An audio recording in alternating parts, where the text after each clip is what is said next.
Lizing oluvchi fermerda shartnomasi tugagan taqdirda jamiyat tomonidan qanday yo'l tutiladi? Agar fermerda qarzdorlik bo'lsa. Shartnoma muddati tugaganda qarzdorlik to'liq qoplanmagan bo'lsa, jamiyat tomonidan belgilangan tartibda qarzdorlikni undirish choralari ko'riladi. Jumladan, dastavval jamiyat tomonidan qarzdor lizing oluvchi va kafil bo'lgan kafillarga shakllangan qarzdorlikni ixtiyoriy muddatda qoplash yuzasidan talabnoma jo'natiladi.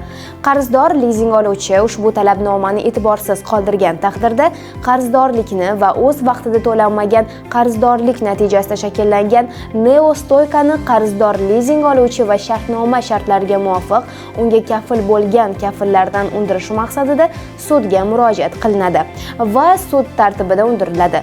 O'zbekiston Respublikasi Fuqarolik kodeksining 237-moddasiga binoan majburiyatni bajarishdan bir tomonlama bosh tortish va shartnoma shartlarini bir tomonlama o'zgartirishga yo'l qo'yilmaydi. O'zbekiston Respublikasining amaldagi qonunchiligiga muvofiq shartnomaning amal qilish muddati tugashi taraflarni javobgarlikdan ozod qilmaydi. Shartnomaning amal qilish muddati tugagan bo'lsa ham, taraflar o'z zimmalariga olgan barcha majburiyatlarini lozim darajada bajargan taqdirdagina shartnoma o'zining amal qilishini tugatadi.